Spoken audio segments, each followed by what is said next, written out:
Kick off now. Thank you, Yasmin, for joining. I'm really excited. We're really excited to have you, and we're really excited to gain some really valuable insights into the world of employee rights. The reason why it's so important is that for me, and for I'm sure a lot of you will relate. Employee rights. It's something you think about when you need to, when you're kind of in trouble. And when things are going great, you're not thinking about it. When you need it, suddenly it's all you can think about, and it's very, very stressful because not just do you need to know what your rights are, you've got the issue itself. So this session is all about you learning what your employee rights look like, and for you to be armed with confidence in the tech world, right? Because things don't need to go wrong for you to know what your rights are within your world. So Yasmin Bobby, thank you for joining us. Yasmin is from United Tech and Allied Workers Trade Union, specifically for technology. So very niche, very relative to all of us here. And we can't wait to learn. Yasmin, over to you. Tell us a bit about you, your world, and everything that we need to know to safely and confidently navigate our careers in tech. Yes. I'll just get started. So I'm Yasmin. I'm currently the BAME officer for UTOR. I've been working in tech for about 2.5 years now. I pivoted from engineering. And yeah, I'll get started and let you guys know about your rights at work. So in this presentation, we'll be talking about the different types of workplace rights. We will focus mainly on discrimination, redundancy, and dismissal. And then we'll talk about what a union's role is in the workplace. And then there'll be a bit of time for Q&A for any questions you guys have. So, how many of you can just put like a virtual hand up, are familiar with workplace rights? I don't think I can actually see the hands because I'm sharing my screen. But yeah, you're muted. Yes, we have hands going You've up, got a few hands. hands Okay. actually. We have a small percentage, and the majority I don't believe they do. So actually we've got 25%, I think. So yeah, lots to learn. Yeah. So yeah, a lot of people don't know what their rights are. And to be honest, until I joined the union, I didn't either. But as you can see on the screen, there are so many rights, and this isn't even all the rights that you can have, or that you have, not can have, that you actually do have. Some of them you'll be familiar with, like minimum wage, paid holiday, sick day. But you also have protection when it comes to whistleblowing, your redundancies, unfair dismissals, and family rights. A lot of people don't realize that you have not only like maternity and paternity, but if you adopt as well, you have rights around that. And you can have leave. And if you have any dependents that are ill or just need you to be there and you need to take leave for that, that is covered by law as well. So I'm gonna start by talking about discrimination. Um, in the chat, do any of you want to put like the different types of discrimination if you know them? If you don't worry. I know I certainly didn't. Let me see. Okay, I can see the chat. Okay, disability. Okay, race, religion. Yeah. Okay. Okay, I'll keep racial. Okay, so everything that you guys are saying is great. Those are protected characteristics, which we'll get to. But if we're talking specifically about the types of discrimination, they actually fall under these four categories. If my screen will change, nope. There we go. So there's direct discrimination. Ah, there we go. Mahum got it. There's direct discrimination, which is when what we're most familiar with, you've received less favorable treatment just based on a protected characteristic. There's indirect discrimination when everyone's treated the same, but the person who has like a certain protected characteristic is put at a disadvantage. There's harassment, which is unwanted or offensive behavior related to a protected characteristic. And then there's victimization or bullying, which is when you receive a negative treatment due to this characteristic as well. So you guys have already done a great job of naming a few. So you've got race, religion, sex, health, sickness there. That's a lot. Do any of you know any more protected characteristics?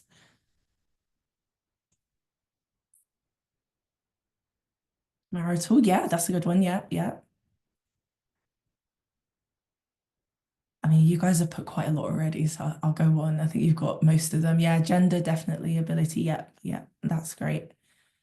So yeah, you guys have got most of them. You've got age, gender reassignment, marriage and civil partnership, pregnancy and maternity, race, religion or belief, sex, sexual orientation, disability, which is your employers must make reasonable adjustments for your disability, and then trade union membership or being a fixed term or part-time worker. You're protected from being unfairly treated because of your trade union membership or the type of contracts that you have. So if you're facing discrimination, what can you do? It can be quite scary, especially if you don't know what your rights are or you're being alienated by your work colleagues or managers. So what would you do?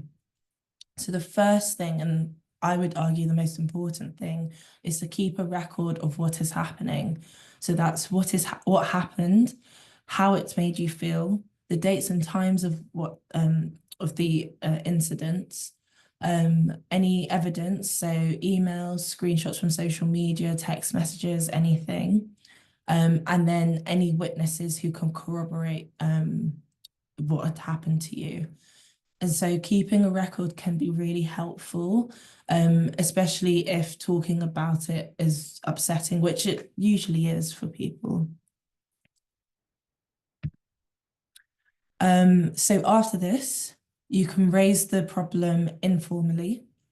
So this is raising it to a manager or a senior person at your workplace. If nothing really happens after that, you can escalate it further to raise it formally. So you can raise a grievance, which should follow company procedure. This usually means that you're going to have a hearing without unreasonable delays, the quote. So that's just, your company can't say, oh yeah, we're going to have a meeting and then it's like 6, 7 months down the line. It should be within a reasonable time frame, which is usually 5 working days. And you have the right to be accompanied to the hearing. So that's usually by a union rep or somebody else in your workplace who you trust, and it can be there as like a second pair of ears on your side. Then after the hearing, there's an investigation period where someone independent within the company will do an investigation, and then there'll be the grievance outcomes. And then if it's not favorable to you or you think that it wasn't done properly, you can appeal it. But say that it still isn't, like, there's nothing has happened and you're still upset and don't feel like you've received justice, you can go to the ACAS Early Conciliation. So ACAS stands for the Advisory, Conciliation and Arbitration Service. And you tell them you want to go to tribunal. The time limit for this is 3 months from the date of the discrimination. You can still make a claim after, though. I'm not quite sure what happens, but I've got there are people from the union that are on this call, so during the Q&A they can provide more information on that if you need to hear it. And then ACAS will talk to both you and the respondent about your dispute, and you have a chance to actually come to an agreement without having to go to employment tribunal. If that doesn't work, then obviously you go to tribunal, where there is no fee. but it is very time consuming and difficult for everybody. And if you've experienced quite difficult discrimination, it's kind of the rehashing of what you've been through. So it is difficult, but it can help you get justice the way you need to. And ideally, you would try and settle, or what's the word? You would remediate. That was the word I was looking for. Remediate before you get to tribunal. But if that can't happen, then yes, you go to tribunal. Even though it can be long, you do have union support if you're part of a union. So that's through reps or lawyers. And this can be really helpful. The union reps are really lovely. And a lot of them know what they're doing. I mean, even the ones like me who are new, we can still help. But yeah, we've got quite a lot of reps in our union, and most unions have reps that can help you. So the settlements can actually be negotiated at any point. But this typically happens during the ACAS conciliation or the tribunal. Next slide. Okay, so now we're moving on to redundancy and dismissals. So a dismissal is when an employer ends an employee's contract. It usually means the same as being sacked or fired. A redundancy is usually a type of dismissal when a role is no longer needed. So getting more into redundancy, when there are 20 or more employees that are affected by the redundancy, the company must do a collective consultation. So that's a consultation with everybody. And if there are less than 20 redundancies, then the consultation is just individual. So during the consultation process, they'll discuss ways to avoid or reduce redundancies, how people will be selected for the redundancy, any issues you have with the process, time off to look for a new job or training, and how the organization can restructure or plan for the future. So possible outcomes after the consultation period are alternative jobs within the company with a trial period, or you get redundancy pay, which means, yeah, that you would have been let go. Dismissal are before an employer can dismiss you, the employee should have a valid reason as to why they're being dismissed. There should have been a procedure followed that's full and fair. And you also need to make a decision that's balanced and consistent and fair, and as fair as possible. But unfortunately, you have less rights if you're employed for less than 2 years. However, you can still file for wrongful dismissal or unfair dismissal.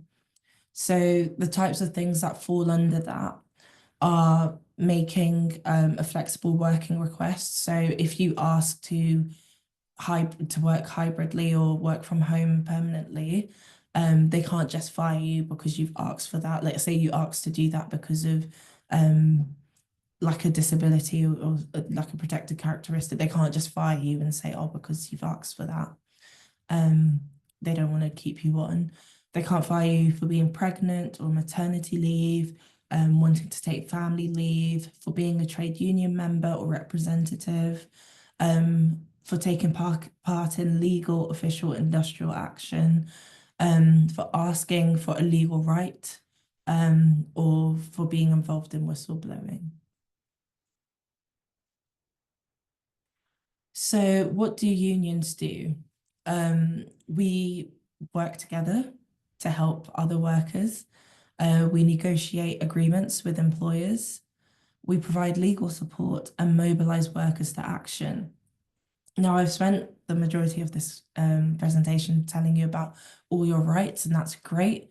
But unfortunately, we work in a society where employers don't typically want to give you these rights. Not all of them, some of them are great, but some of them are also not so great. So it can be quite scary when you realize that you're facing discrimination or that your rights are not being upheld. And it is difficult as an individual to kind of fight back on that because the employers kind of have the power when it's just you, because you know they're the ones employing you, they're the ones paying you. But that's why we have unions. There are power in numbers, and unions come in because it builds strength in the workplace to fight back, which can improve your life, your workplace, and the industry as a whole. So some examples about of like unions really working together to help people are the Woolwich Dockyard, so where the ships come in. It's a mainly male-dominated industry, but there was a female employee, I can't talk, employee who experienced sexual harassment from a manager. So she went through the grievance process by herself, thought that it would work, but the company didn't do anything for her. They just ignored it, and the manager continued to work at the company.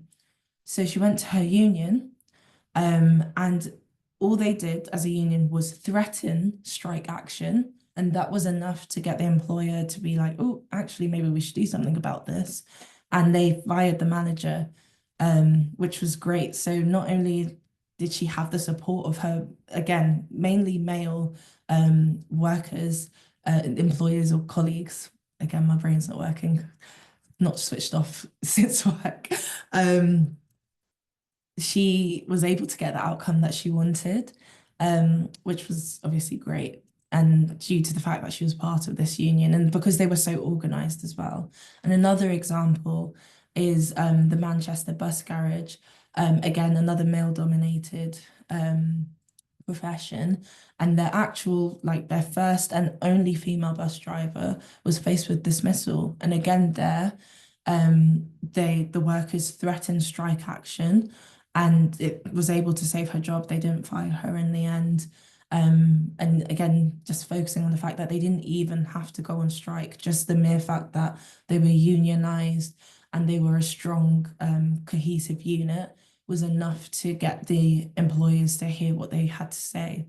So unions help build solidarity, and it also helps people who don't, so you know, people that might not even see themselves as like feminists or you know, just people fighting for social justice. That might not be what they think of themselves doing, but just by being part of a union, they end up being part of this movement and helping themselves and helping their colleagues as well. Let's move on. So getting onto UTOR, so that's my union. What do we believe? So we think that workers need to look out for each other. We need to stand together to curb the exploitive nature of tech companies. I still can't talk. This exploitation of other workers. This includes exploitation of other workers and oppressed peoples, and for fighting for change in the tech industry. So some examples of the work we do is we have working groups looking at the genocide in Congo and in Palestine. We're actually organizing an event, and I should have written down what it is, but I'm sure someone in the chat who's part of the union will know. We've got a DRC solidarity event. Actually, I do have notes on it. Lovely, they did send it to me. In the Africa Centre on Friday, the 2nd of May in the evening and all day on Saturday, the 3rd.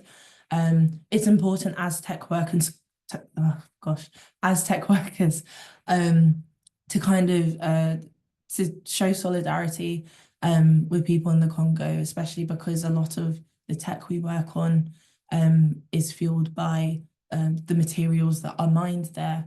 So that's one of the things that we really work towards as well. And then of course, the Palestinian solidarity as well. We also send monthly to the Content Moderators Union in Kenya.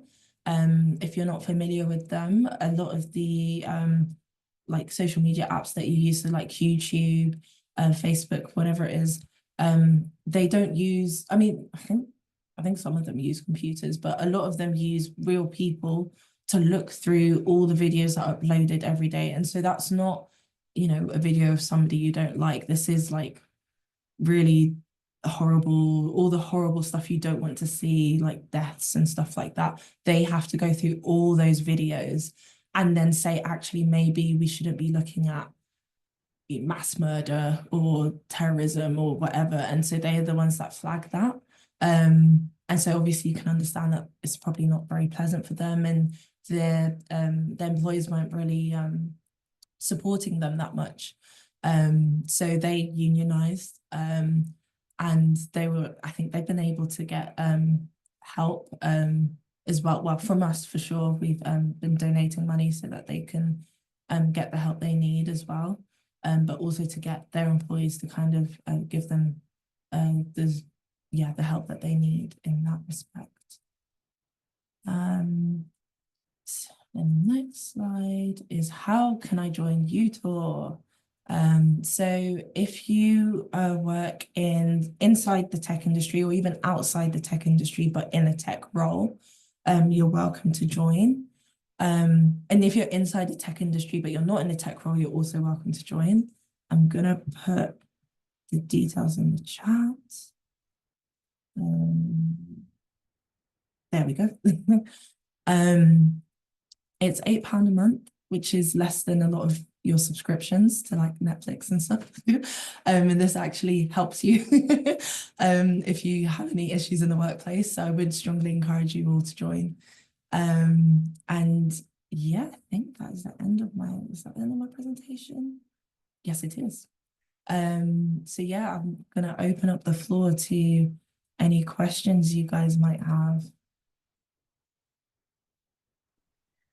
And sorry for all this and back and forth. That was awesome, Yasmin. That was incredible. I think what stood out for me and was really comforting was that there is a lot of support available at different stages as well. Sometimes it's like it can feel like everything's happened at once, and it's really chaotic, but there is an infrastructure in place that can guide you and make and help bring sense to the chaos. I would like to kind of see if what questions we have in the group chat. Um, Mahum would love to hear more about ACAS conciliation, where internal raising or on concern and or grievance has been badly handled. Question mark. Yes. So let me see if Deji is in the chat. So Deji is one of our senior reps and he would know more about that, but I do not see him in the call. So I'll have a crack at that. Sorry, I'm a new rep, so I might not have the best knowledge in terms of that, but Hi. Oh, he is there. Great. Hey, sorry. But yeah, so I guess can everyone hear me okay? Yeah, we Yes. can. Okay, yeah. Sorry about the background noise. I am mid journey. So yeah, well, sorry, the question was how ACAS can help with like a bad grievance or a bad kind of situation at work. Was that the question? Yes. When a Um, concern or grievance has been badly handled, what next? okay, yeah. So basically, you have to submit a form to ACAS, and they will help to basically bring together all parties. So you submit a form to say, you know, I face this issue. These are the ways that I've been wronged, and these are the, you know, my desired outcomes. You know, this is how I would like it to be resolved. And they bring you and the employer into a room basically, and they work to try and find a happy middle ground where you know, both you and the employer are kind of happy with the outcomes, and that you can really, yeah, you can move on from the situation, and you can both feel that you've found a good solution. So that's basically how they work.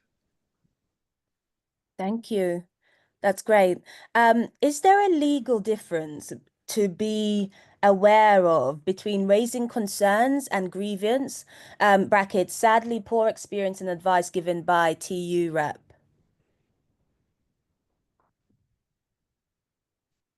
Sorry, do you want to take that one again?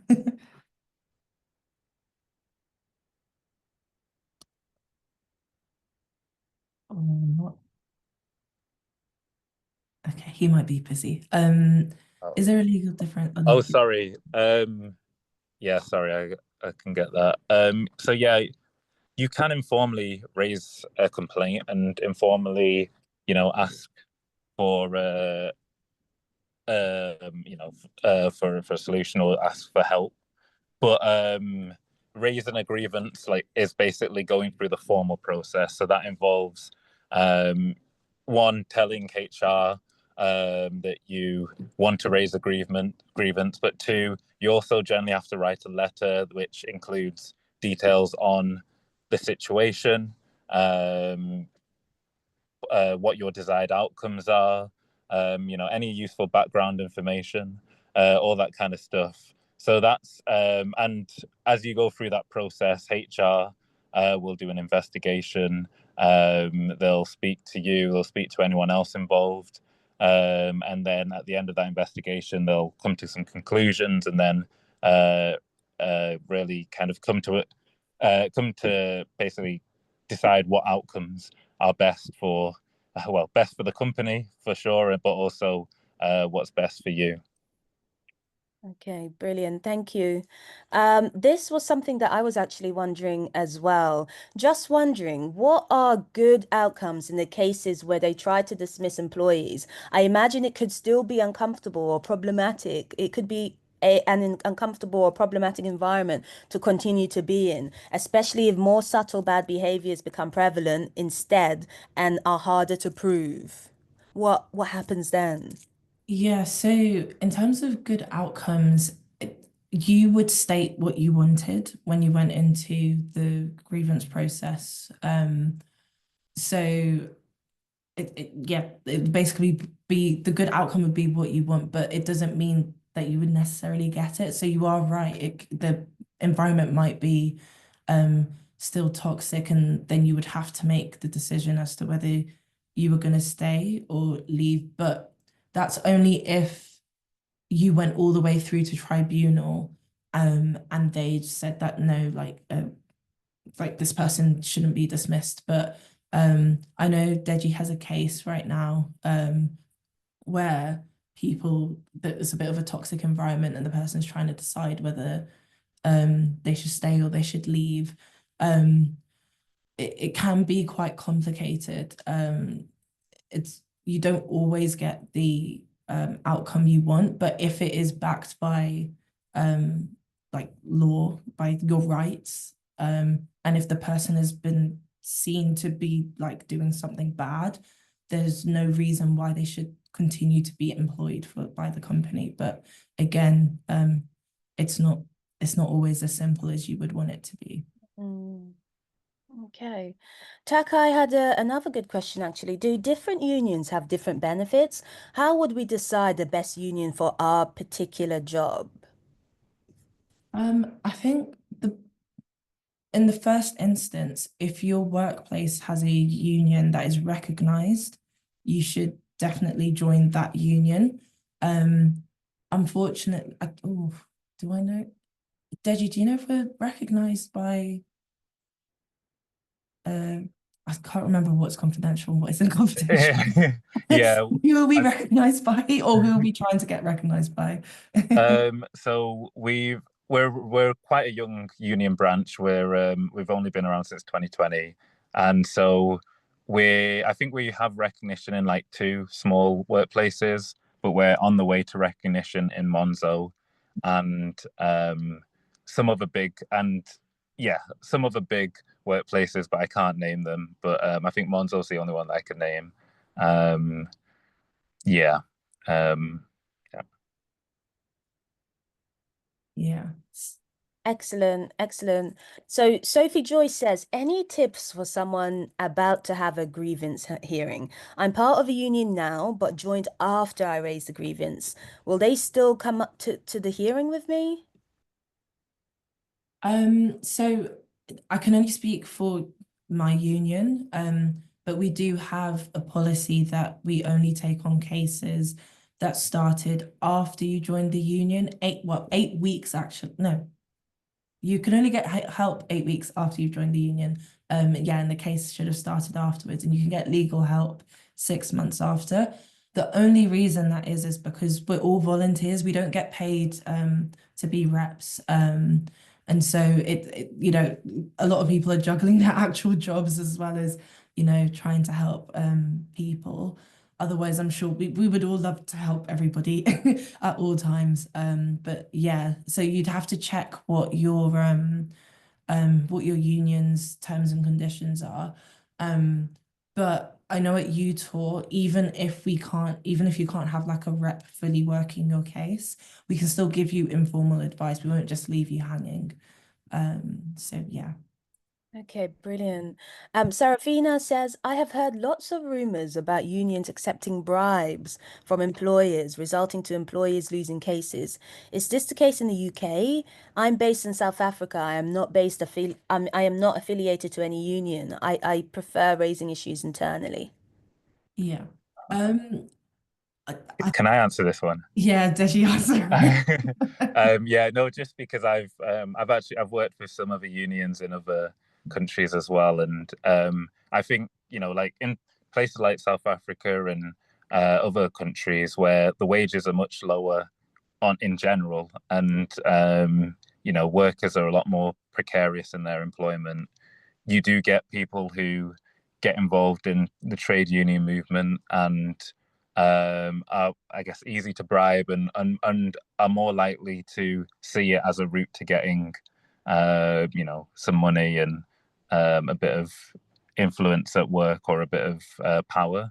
Um, and you know, it's hard to fight, but people do fight against it, and you know, there are good people in unions all over the place.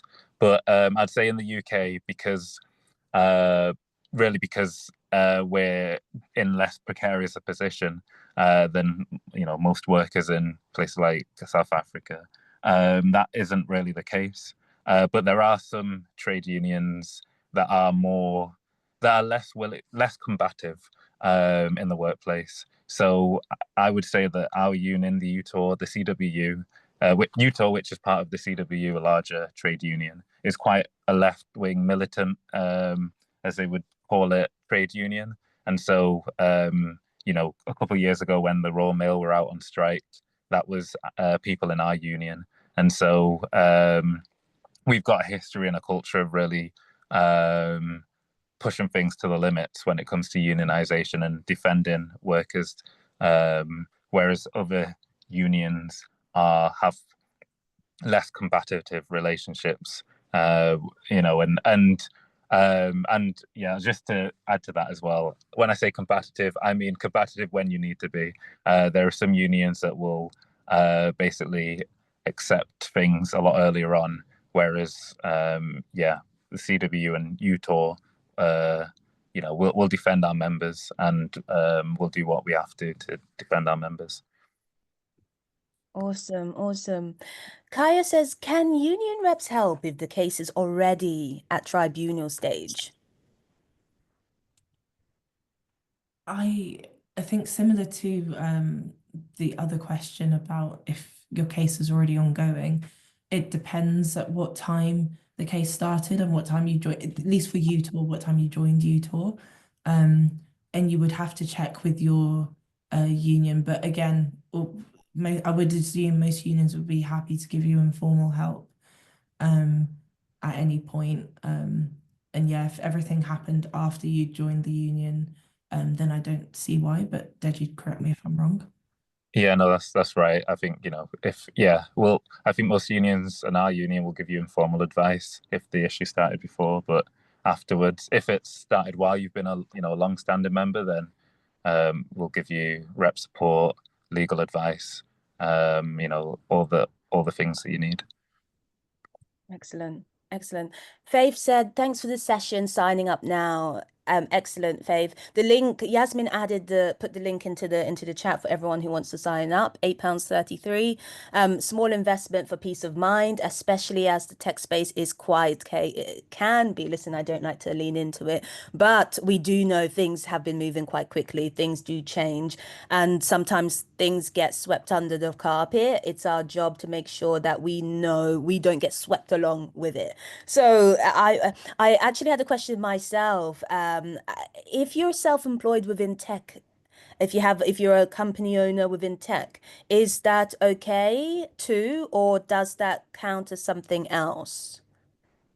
Um, if I can answer this one, I think so. Yeah, we've got a lot of our members are contractors, and we've got members who themselves are managers, and I think one member who's like basically a CEO and basically asked for the union to be part of to be recognized in his workplace or in his company. So you can join, but we also do have we allow members to basically protect themselves in the union. So if you're organizing in a workplace, you can have a low level employees chat and area, and only include managers in discussions that you want to include them in. So that's kind of how we operate. But yeah, anyone who works in the tech industry can join. Excellent. Okay.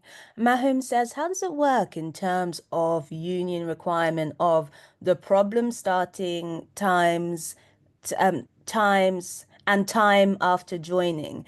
If there is suspected protected characteristic related indicators that were apparent prior to joining, but exasperation of issues after joining, is it not worth letting the union know or bringing it up and just dealing with occurrences post joining?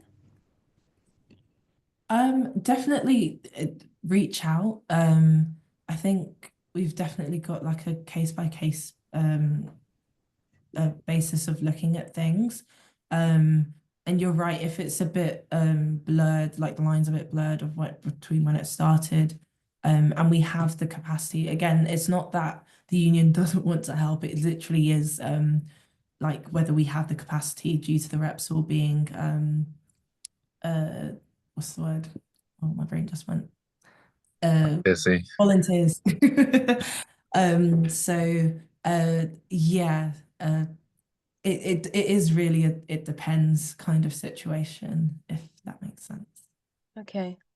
Thank you. Thank you for that. Sophie says, do you recommend any sites where we can find out more about employee rights or any other useful resources we can read up on them? Yeah, definitely the ACAS website. That has a lot on there, and also I want to say the UTOR website. Yeah, I'm not no, actually yeah. sure what's on there, but our Discord as well. We've got a public channel on our Discord that you can be a part of if you're not part of the union yet. I should find a link to the Discord. Or Deji, did you put it in the chat? Yeah, I'll find one quickly. Yeah. ACAS is the first port of call.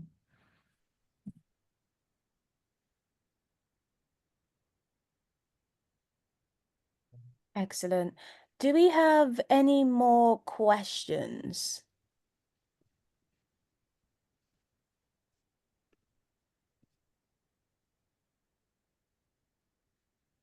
Sophie says, is it harder to dismiss someone after 3 years? Yes, in a sense, you have more rights after you've been employed for 2 years. They have to give you a proper reason as to why they're dismissing you. So I suppose in that aspect, yeah, it would be more difficult. But yeah, short and sweet answer. Thank you. Are there any cases that you're currently working on? And I know, people, there's kind of protected data and you can't disclose names or anything, but are there any interesting cases that you are currently working on or have worked on in the past that you could share with us to kind of showcase the sort of wins that you've had? I think Ed would be the best person to get that. Yeah, no, that's a good question. I'm trying to, yeah, yeah. Sorry, I'm just trying to think in my head how I can like anonymize some of these. Yeah. But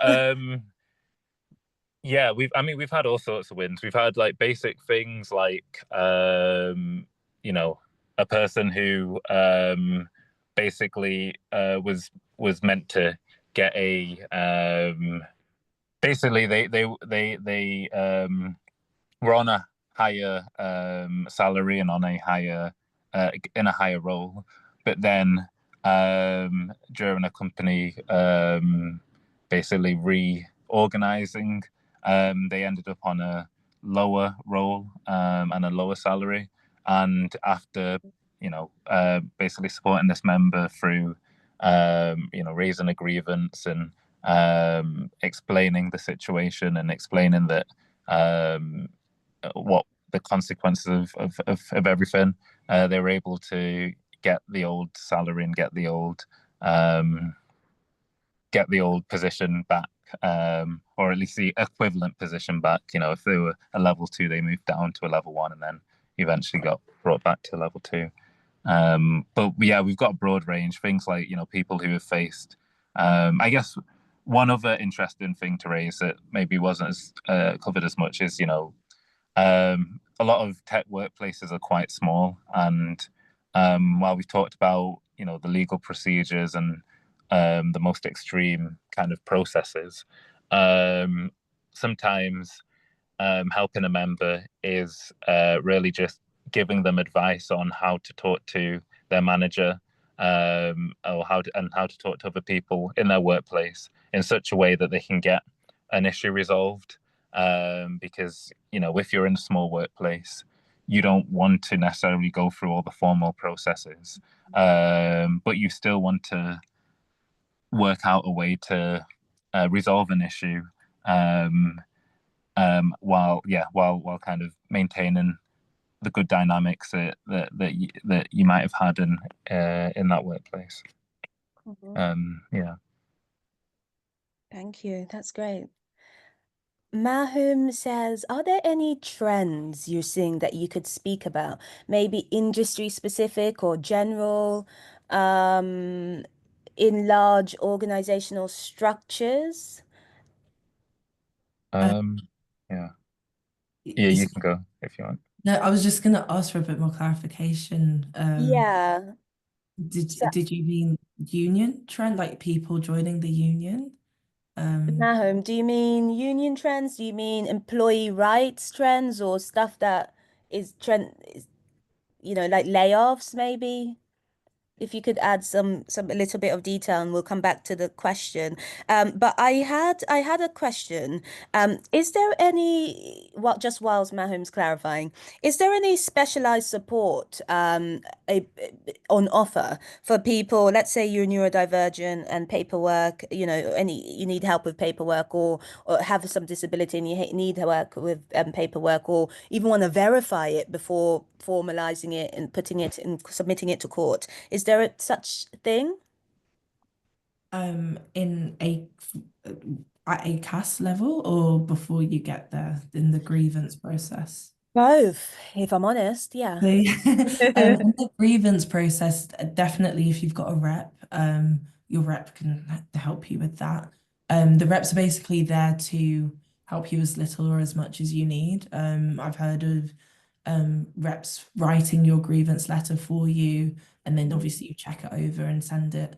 But I've also heard of cases where the person has come with everything already written, all the evidence down. And so the rep just needs to be there to listen and make sure that the employer is not trying to mess them about. So basically up to the ACAS point of the process, your reps can definitely help you. After that, I'm not sure, because I know I think once we go to ACAS, the rep doesn't help you there. I think that you need legal help, but they're due. Yeah. So kind of yeah, the closer you get to tribunal, the more kind of legal, the more there are legal processes that need like trained lawyers, and so you'd get lawyers kind of supporting you and really helping and directing you. But you know, the rep is still there to advise you and you know, can help bridge the gap if there are some gaps as well. Excellent. That's great. Okay, we have some more details from Mahum. So the initial question was, are there any trends you're seeing that you could speak about, maybe industry specific or general in large organizational structures? And in terms of the types of grievances raised or types of dismissals pursued by employers? That's a good question. I don't think we have that data yet. Um, like Deji said, we're quite a new union. I think we started in 2020, even though we're part of the bigger CWU, which is really old. The tech part of it is quite new. So I know we had a report recently on like our own internal data, like how many like members we have. I think we've got like 5,000 members now. We're the biggest growing branch in the CWU, which is quite exciting. But yeah, we don't have that data, but it'd definitely be something that I'm sure we'll get round to. Yeah. Be interesting to see that. Yeah. Well, I mean, and one thing I would say is, you know, I guess in recent years, we have seen like, you know, the tech industry change in the sense that, you know, a lot of these big companies are announcing redundancies. And I think with that has come them just basically trying to force people out in any way, whether it's through proper redundancies, through putting people on a performance improvement plan, and then I think Facebook did this where basically they fired people who weren't performing to a certain level, even if they were a good employee. Of course, that's in America where they have less rights, but it kind of shows the kind of things that some employers have been doing in terms of just kind of worsening conditions and making life harder for people in order to force them out. You know, things like the end of like stopping people from being able to work from home. Sometimes that's a tactic that's used to, you know, discourage people from working in a company. Yeah, you just reminded me something. I keep hearing more and more and more about performance plans. We seems to be in the era of working people out using performance plans. When someone is put on a performance plan, what is your advice in step by step? What's your go-to advice? Rather than thinking, oh my gosh, I'm on a slippery slope, panicking, what is the best way to make sure that if things get a little bit funny, you have evidence for what you've experienced? Um, I actually, I just, I'm literally just opening up our. We made a little bit of a guide for people who are on performance improvement plans, or at least we've started drafting one. And yeah, I mean, I guess to quickly, it is quite long actually, but to quickly go through it, you know, if you are placed on a pit, it's you know, it's crucial to really kind of be strategic about what you do and how you spend your time. I think first of all, you have to agree to the performance improvement plan, and so you should review it, you know, and really check that the actions and targets are reasonable, and you know the objectives could be achieved within the time frame that they've said. Um, you got to check that you know the process has been fair and non-discriminatory as well. Um, you know, our other colleagues who have the exact same performance issues facing the exact same treatment as you, or is it just you? And you know, if you suspect it's based off one of those protected characteristics, then you should speak to the union. Um, if you're, you know, if you have disabilities, this is an important one actually. If you have any disabilities that are making it more difficult for you to do your job, then you should request reasonable adjustments. There's a whole load of on details on ACAS around what a reasonable adjustment is, but this could be. But ultimately, these are adjustments that the employer can make that would make your life easier, and that the employer can afford to do or can reasonably do. So yeah, your employer has to do reasonable adjustments. So definitely put in those kind of requests. And yeah, also make sure that there's a sound basis for the performance improvement plan, so that it's it's clear. It's clear exactly what's led to this, and that it's not just vague or subjective criticisms that have gotten you to a performance improvement plan. A rep can attend the meetings with you, but I think once you're on a performance improvement plan, really engage with the process actively, show commitments to improvement, request regular feedback, arrange lots of one-to-ones. Well, you can either arrange one-to-ones, or actually probably what's more better is to get written feedback. So constantly message stakeholders, managers, whoever it is, and ask for feedback, so that you can have that proof of your performance in certain areas. And you've got, and at the end of your performance improvement plan, you'll have a meeting. And so what you should do at that point, or in preparation for that, is look through all that evidence you've gathered, all the experiences that you've had, and try and identify the positive areas where you've shown that you passed the plan, but also the weak areas where you may need more improvement, or where there might have been occasions where you've gone against what you were meant to do. And really you should be prepared with arguments around that. Can you explain that it was a one-time issue, as a blip? Can you explain that you have made most of the progress, and that with a few more weeks you'd be able to make even more progress and be on track? Do you have all the evidence for all the targets that you've made and all the good stuff that you've done? And yeah, that's a broad summary of it. But that's kind of the kind of advice that we'd give to you. And I know you touched on it, but just as a quick follow-up, did you say that when one of the things that you recommend doing is ensuring that the roles and responsibilities that are in the PIP are aligned to the person's job description or within their world, right? Because one thing that I keep hearing when people have been kind of screwed over, for want of a better word, by PIPs is that they adhere to it, but a lot of the content of the PIP was outside of their responsibilities, and it almost felt like that's what they wanted to enrage them, to bait them into being like, huh, that's not my job. And then they have a leg to stand on, saying you don't even want to do the PIP, sort of thing. It's what then, when you feel like you're kind of being set up, what rights do we have then? Yeah, I think as soon as I think whenever you're put on a PIP, you should definitely try and get everything in writing. So the goals and the targets and so on, and basically say that, try not to agree to anything in a meeting. Say that, oh, I will confirm my agreement once I have looked over the plan and everything.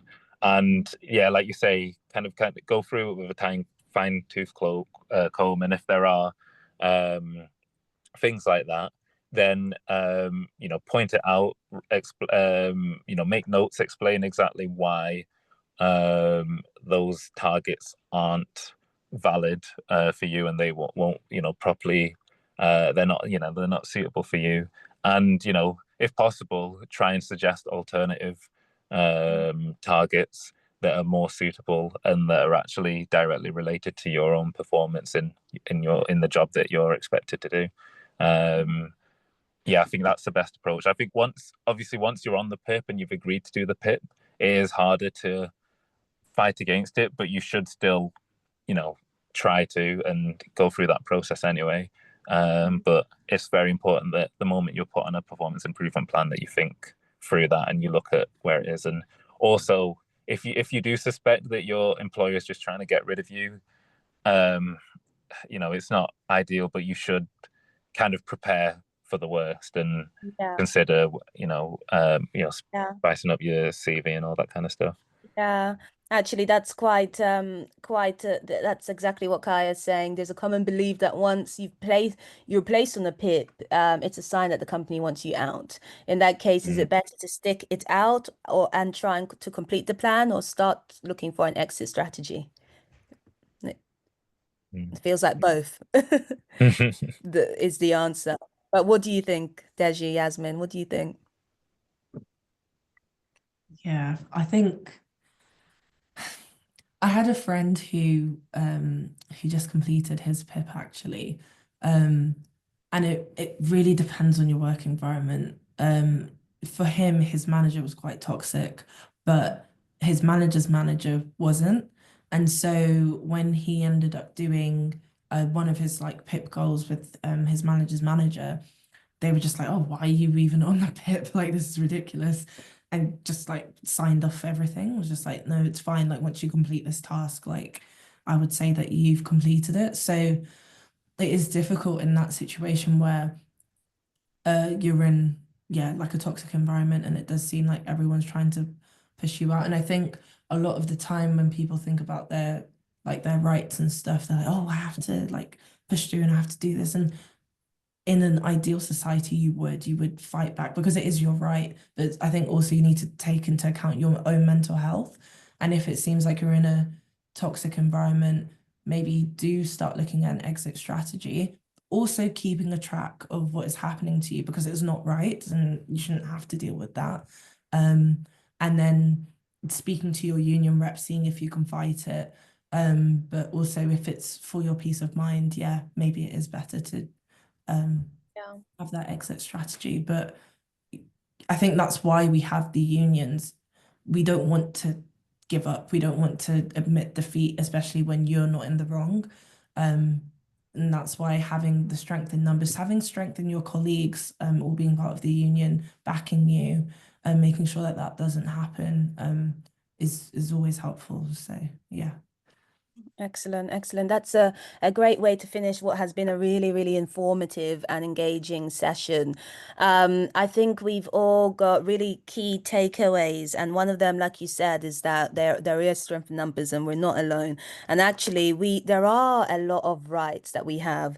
I think one of the a bit dramatic, but one of the things that it feels like companies have is that they have that fear element. No one wants to lose their job in this economy. No one wants to lose their job anyway.